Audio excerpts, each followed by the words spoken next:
Bem-vindos ao The Debate, o nosso espaço de análise rigorosa e perspectivas múltiplas que emergem da literatura e da ciência. Bem, hoje, imaginem o seguinte cenário. Entram num elevador com o completo desconhecido. Certo. Vocês não perguntam quem ele é, não pedem identificação e, não pedem o histórico de manutenção do elevador ao condomínio para garantir que os cabos não vão ceder. Simplesmente entram, viram-se para a frente e as portas fecham-se. É um ato de fé diário em que nem sequer pensamos. Natural. A resposta é simples, porque o nosso cérebro foi profundo e meticulosamente programado pela evolução para confiar rapidamente. Não porque seja sempre 100% seguro, num sentido matemático da coisa, mas porque, ao longo da história da nossa espécie, a evolução favoreceu a confiança. Reparem, durante centenas de milhares de anos, vivemos em pequenas tribos, grupos de 30, 50, talvez 150 pessoas no máximo. O famoso número de Dunbar, pois. Precisamente, a antropologia mostra-nos que 150 pessoas é o limite da capacidade do nosso neocórtex para manter relações sociais estáveis. Toda a gente se conhecia, toda a gente sabia quem era o caçador de confiança, quem partilhava a comida, quem era, o mentiroso da aldeia. Nesse ambiente, confiar era uma estratégia altamente adaptativa. Desconfiar de todos os membros da tribo significava isolamento. E o isolamento, num mundo pré-histórico cheio de predadores e escassez, era literalmente uma sentença de morte. Por isso, o nosso cérebro desenvolveu este princípio simples, que é melhor confiar e ocasionalmente ser enganado do que desconfiar cronicamente e ser excluído do grupo. O que funcionava na perfeição nas savanas há 100 mil anos, não é? Nem mais. Mas hoje não vivemos na savana nem em tribos de 150 pessoas. Vivemos num mundo hiperconectado, onde confiamos o nosso dinheiro, os nossos dados e a nossa segurança a empresas multinacionais, a plataformas digitais, a algoritmos que, muitas vezes não compreendemos e a milhões de completos estranhos na internet. E, no entanto, continuamos a usar exatamente aquele mesmo cérebro tribal. A nossa questão hoje é, será esta predisposição evolutiva para confiar rapidamente uma vulnerabilidade fatal no ambiente digital moderno? Ou continua a ser um mecanismo altamente adaptável e absolutamente essencial para sustentar a nossa cooperação à escala global? Eu, como sempre, defenderia que a nossa biologia da confiança está longe de ser um fóssil obsoleto. É um sistema dinâmico, equipado com mecanismos de deliberação, que continuam a sustentar o nosso progresso e, claro, que se conseguem recalibrar face a novas tecnologias. Matematicamente explorado por ambientes digitais que foram arquitetados com uma precisão matemática brutal para transformar essa nossa biologia da confiança numa profunda vulnerabilidade. O ambiente à nossa volta mudou de forma demasiado drástica e demasiado rápida para a evolução biológica conseguir acompanhar. Estamos essencialmente a ser enganados pela nossa própria natureza. Percebo perfeitamente porque assumes essa postura de alerta constante, mas deixa-me dar-te uma perspectiva diferente, ancorada na robustez da nossa arquitetura cognitiva. A intuição para confiar não é um defeito fabrico, é um trunfo evolutivo que nós controlamos muito melhor do que a tua visão fatalista sugere. Na psicologia, há um conceito fascinante chamado hipótese das heurísticas sociais. Pensa nisto como um sistema de duas velocidades no nosso cérebro. O famoso processamento duplo. Exato, o processamento duplo. A primeira velocidade, ou o tempo 1, é o nosso instinto rápido, automático e sem grande esforço. Esse instinto favorece a cooperação. Porquê? Porque no dia-a-dia, na esmagadora maioria das vezes, a cooperação é vantajosa. Desenvolvemos esta intuição rápida porque ela simplesmente funciona. Mas a genialidade do cérebro humano é que nós não somos escravos cegos deste instinto. Temos uma segunda velocidade. O tempo 2 é o nosso pensamento deliberativo. É analítico, é mais lento e, exige esforço mental. O que a literatura nos mostra é que quando somos confrontados com situações atípicas, anónimas ou de alto risco, como no espaço digital, o nosso cérebro consegue travar a fundo. Ele aciona esta segunda mudança, suspende a intuição cooperativa e analisa o risco. Portanto, a confiança não é cega, ela recalibra-se ativamente. Isso é um modelo teórico muito elegante. A ideia de que temos uma primeira velocidade emocional e uma segunda velocidade racional faz todo o sentido, no papel. Mas já consideraste a assimetria brutal de poder que existe hoje? Como assim? O problema dessa tua teoria, quando a aplicamos à nossa realidade atual, é que ela assume a existência de um ambiente neutro. Assume que o teu cérebro tem tempo e espaço pacífico para meter essa segunda mudança e deliberar racionalmente. E isso é uma ilusão. Mas nós não temos um ambiente neutro. Nós paramos para pensar antes de introduzir os dados do cartão de crédito num site suspeito, por exemplo. Eu meto a segunda mudança aí, garantidamente. Algumas vezes paras, sim, mas na maior parte do tempo não estamos num ambiente neutro. Estamos imersos num ecossistema que pratica aquilo que relatórios recentes chamam de manipulação cognitiva em massa. Os algoritmos das redes sociais ou de certas plataformas não pedem a tua deliberação pacífica. Eles não querem que tu uses a tua segunda velocidade. Eles sequestram diretamente a primeira velocidade. E como é que o fazem? Não é magia nenhuma, é neuroquímica pura. Eles usam mecanismos como a recompensa variável, que é exatamente o mesmo princípio de uma slot machine num casino. Certo, estás a falar dos ciclos artificiais de dopamina. Precisamente, quando fazes scroll no teu ecrã, o algoritmo não te dá algo interessante todas as vezes. Ele dá-te tédio, tédio, tédio e de repente, bum, uma recompensa. Uma notificação, uma imagem chocante, algo que gera indignação profunda ou prazer. Essa incerteza imprevisível liberta picos de dopamina no cérebro. O teu cérebro primitivo fica colado àquilo. A tal deliberação racional, a segunda velocidade de que falas tão orgulhosamente, requer muita energia metabólica. E estes sistemas estão desenhados especificamente para te esgotar mental e emocionalmente antes sequer teres a oportunidade de acionar o pensamento lento. Transformamos um traço de sobrevivência, que era a nossa necessidade de pertencer à tribo, numa armadilha de fadiga e ansiedade crónica. Espera, deixa-me pegar exatamente nessa biologia que mencionas, porque há um outro lado dessa moeda neuroquímica que é frequentemente ignorado por quem vê a tecnologia apenas como um monstro predatório. O que tu chamas de armadilha é, na verdade, sustentado por uma neurobiologia maravilhosa que nos permite sequer funcionar na era moderna. Pensemos noutra substância química, a ocitocina. A neurociência mostra-nos que a ocitocina não serve apenas para criar laços entre mãe e filho, como antigamente se pensava. É o grande catalisador biológico da confiança entre completos estranhos. Certo, a tal hormona do abraço. Exatamente, mas ela faz muito mais do que abraços. O que a ocitocina faz a nível mecânico no cérebro é fascinante.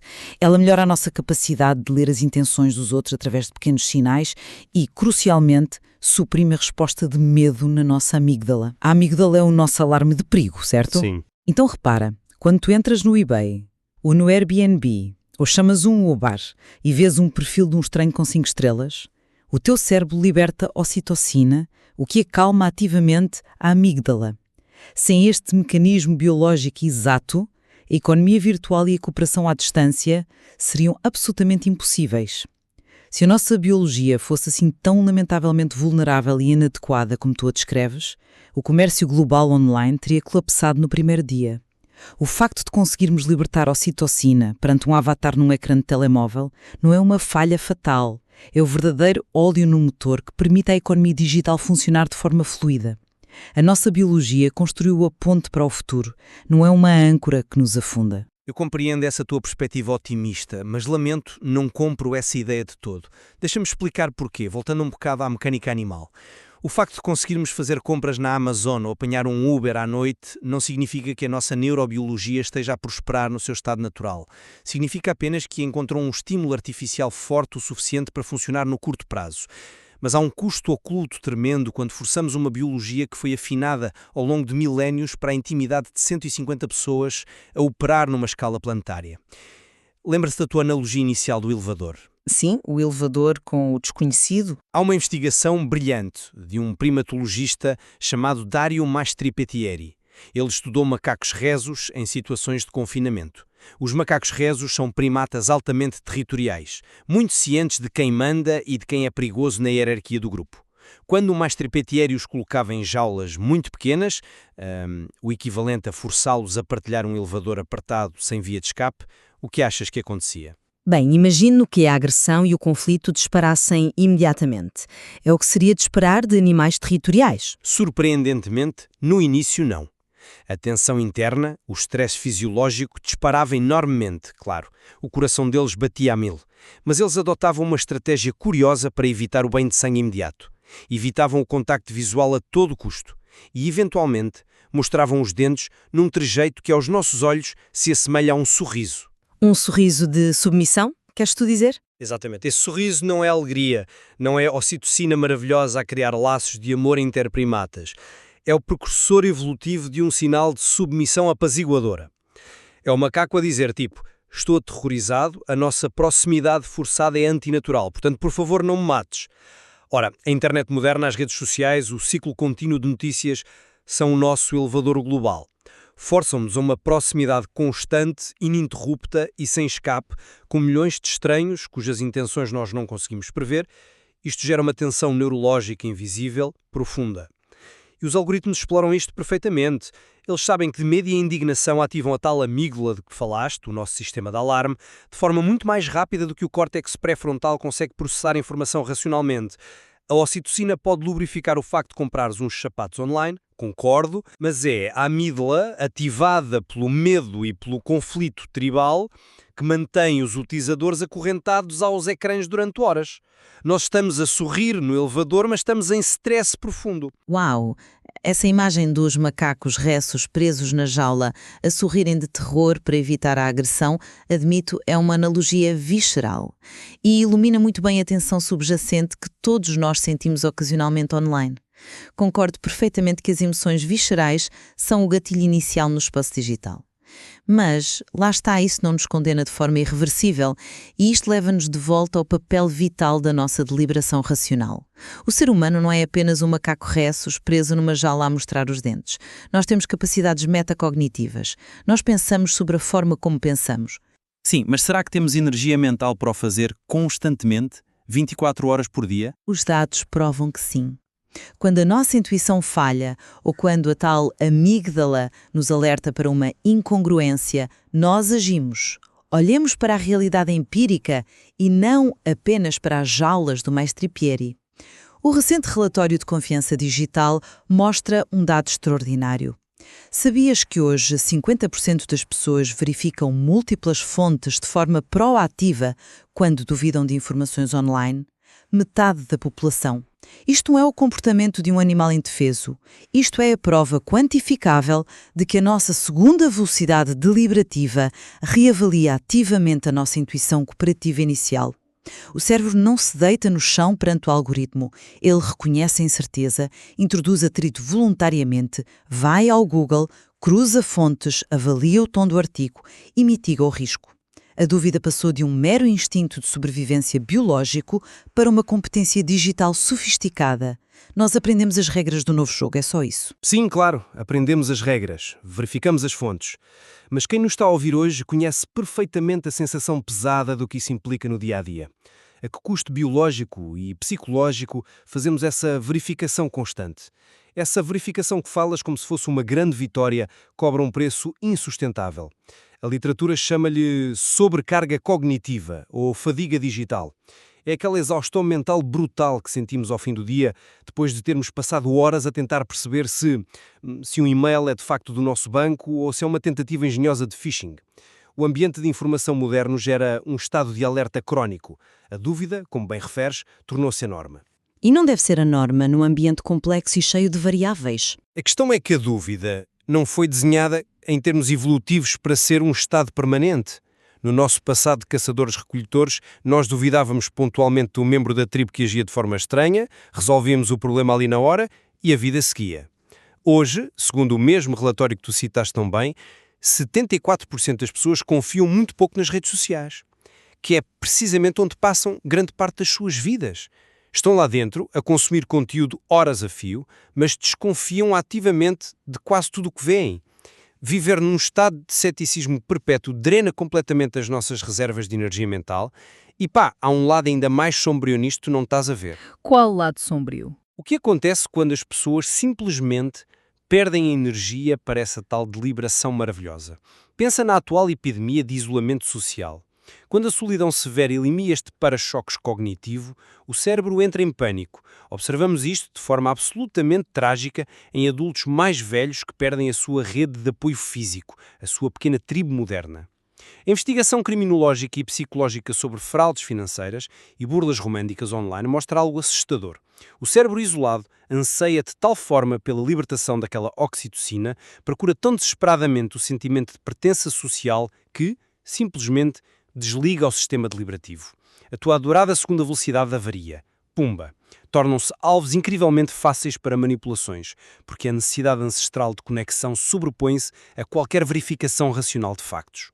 Isto não é só teoria académica. É uma falha biológica real que está a ser explorada ao milímetro todos os dias pelas redes de crime organizado. Bem, é um ponto fortíssimo, de facto, e não o minimize de forma alguma, até porque os dados sobre burlas online são alarmantes. O custo cognitivo da desconfiança constante é pesado e a solidão atua como um catalisador tremendo para a vulnerabilidade humana. A necessidade de pertença pode tragicamente cegar-nos, mas é exatamente aqui que eu acho que tu subestimas a engenhosidade humana a longo prazo. Se a mente humana está sob tanta pressão e sofre dessa fadiga crónica, nós não ficamos simplesmente sentados a sofrer em silêncio.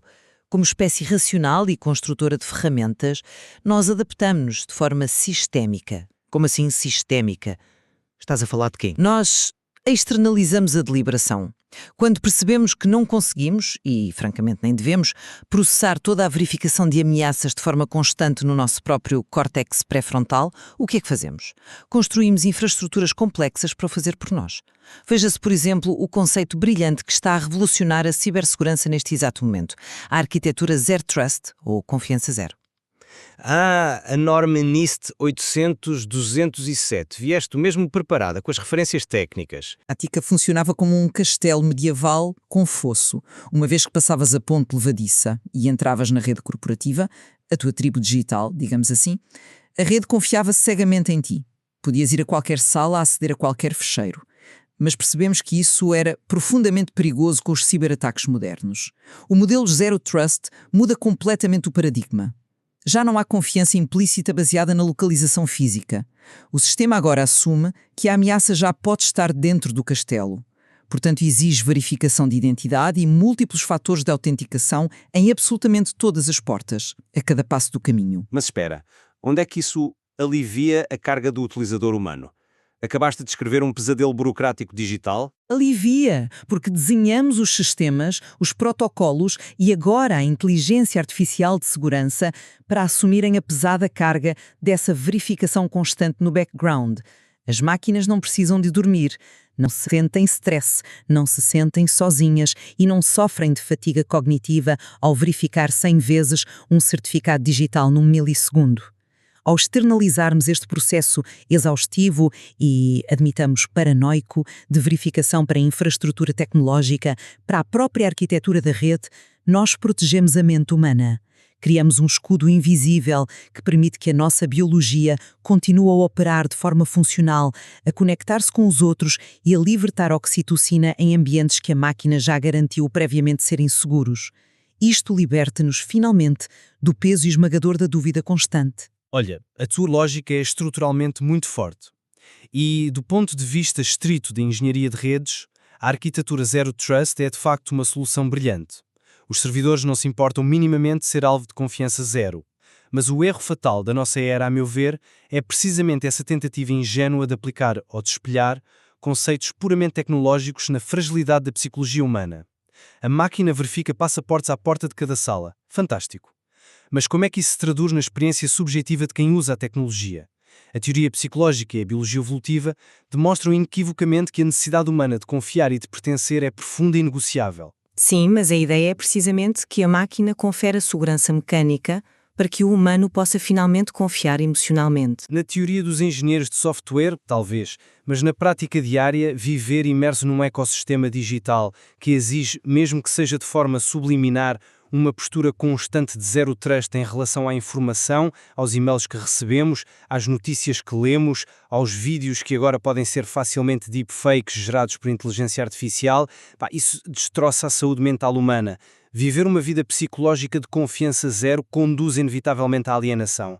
Gera níveis cronicamente elevados de cortisol, que é a hormona do stress, o que está medicamente provado que leva à depressão clínica, a problemas cardiovasculares e a uma esperança de vida literalmente mais curta. O facto de estarmos a ser forçados a externalizar a confiança para protocolos criptográficos ou algoritmos de IA é para mim a prova máxima de que falhamos redondamente em construir um ambiente digital à escala humana. Não podes simplesmente passar o fardo da desconfiança para os servidores quando, emocional e neurologicamente, somos nós que experienciamos o vazio glacial de viver num mundo onde não podes sequer acreditar naquilo que os teus próprios olhos veem num ecrã de telemóvel. Isso levanta uma questão mesmo essencial sobre o equilíbrio entre as ferramentas imensamente poderosas que construímos e a nossa natureza orgânica inerente. Para recapitular a tua visão de forma justa, o teu argumento central é que estamos fundamentalmente desencontrados do nosso ambiente tecnológico atual. A nossa necessidade ancestral de pertença, a nossa biologia da confiança que foi afinada ao milímetro para grupos de 150 pessoas conhecidas, está a ser ativamente e matematicamente explorada por algoritmos preditivos que procuram apenas extrair a nossa atenção para gerar lucro. E concluis que esta fricção constante causa uma fadiga, um isolamento e uma desconfiança crónica que nenhuma solução puramente tecnológica como o Zero Trust conseguirá resolver completamente. Porque no fim do dia, a nossa biologia exige uma conexão genuína, segura e não mediatizada pela suspeita constante. É isto. Resumiste perfeitamente. A biologia humana simplesmente não aceita atalhos algorítmicos. O ponto que eu quero deixar bem claro para quem nos está a acompanhar é que esta ansiedade generalizada que todos sentimos não é uma falha de caráter de quem nos ouve, nem é apenas uma mera falta de literacia digital que se resolva com um cursinho online de cibersegurança. É uma incompatibilidade estrutural massiva. Um cérebro otimizado ao longo de milhões de anos para ler a sinceridade num rosto a 1 metro de distância simplesmente não está equipado para uma arquitetura desenhada para extrair lucro através da hiperestimulação emocional à escala planetária. Compreendo. Por outro lado, e para sintetizar a minha perspectiva, o meu argumento aponta para a notável e muitas vezes subestimada resiliência humana. Estou convencida de que a nossa capacidade de confiar é, na verdade, sustentada por uma maquinaria neurobiológica altamente sofisticada que não trabalha sozinha ou de forma puramente cega. Está acoplada àquele sistema de deliberativo de 2 velocidades de que falamos. Nós possuímos a capacidade inerente de recalibrar os nossos comportamentos, seja desconfiando ativamente quando o contexto nos levanta bandeiras vermelhas de alerta, seja inovando a nível sistémico, como a criação de arquiteturas de segurança tecnológica invisíveis. Nós estamos sempre a aprender a externalizar as nossas defesas para que a nossa mente orgânica possa, em última análise, focar-se em construir as conexões de que realmente precisa para florescer. Curiosamente, e apesar de termos visões diametralmente opostas quanto ao prognóstico final desta situação toda, penso que acabamos por convergir num ponto muito essencial do diagnóstico. Pois foi. Ambos reconhecemos sem hesitações que a velocidade estonteante, a escala colossal e a natureza muitas vezes predatória da tecnologia moderna colocaram um peso absolutamente sem precedentes nas nossas heurísticas, naqueles nossos atalhos mentais, emocionais e cognitivos. O cérebro humano está literalmente a ser testado no seu limite absoluto todos os santos dias. Sem dúvida, essa convergência é inegável. O fardo sobre o nosso processamento diário de informação nunca foi tão opressivo na história da humanidade. Mas o que a investigação emergente sobre confiança digital nos mostra é profundamente revelador e talvez nos ofereça um caminho a seguir. A verdadeira confiança parece formar-se de forma mais sólida e saudável, não quando tentamos forçar o indivíduo a verificar mecânica e obsessivamente cada pequeno facto, o que gera a tal exaustão digital de que falaste de forma tão vívida, mas sim quando encontramos ou desenhamos ambientes de informação que estão intrinsecamente alinhados com princípios humanos fundamentais. Ambientes onde a transparência é a regra clara, onde há coerência, onde os valores honestos se sobrepõem à recompensa variável e ao vício do clique. Exato, é a diferença monumental entre tentar combater a manipulação algorítmica ponto por ponto, dia após dia, com o teu próprio esforço mental já exausto e, em vez disso, exigir coletivamente a criação de espaços digitais que não dependam da manipulação para existir e dar lucro. Há indiscutivelmente um longo caminho a explorar sobre como podemos e devemos desenhar arquiteturas digitais que respeitem a limitação saudável do nosso cérebro tribal, que o acomodem com dignidade, em vez de o encarar como um mero recurso infinito a ser extraído e monetizado. Precisamos de desenhar a tecnologia do futuro para que não force o primata na jaula apertada a ter de sorrir por pura submissão. É uma reflexão vital e um apelo urgente à responsabilidade na concepção da tecnologia que usamos. E com isto, voltamos ao nosso ponto de partida. Voltamos ao nosso elevador. Quando as portas de metal se abrem, Não para o hall tranquilo do nosso prédio, mas para o vasto e caótico mundo digital, e nos deparamos repentinamente não com um, mas com milhões de estranhos a exigirem a nossa atenção constante. Quem é que controla efetivamente a nossa confiança? Somos nós, apoiados pela nossa extraordinária adaptabilidade racional e por sistemas que nos protegem no background? Ou será a nossa biologia milenar, silenciosa e invisivelmente conduzida por um algoritmo desenhado num escritório de Silicon Valley, que sabe exatamente como puxar os nossos cordelos evolutivos? Essa resposta, como sempre acontece aqui, não tem um vencedor absoluto hoje. Fica para a exploração, para a dúvida saudável e para o julgamento de cada um de vocês que nos ouve. Até à próxima discussão.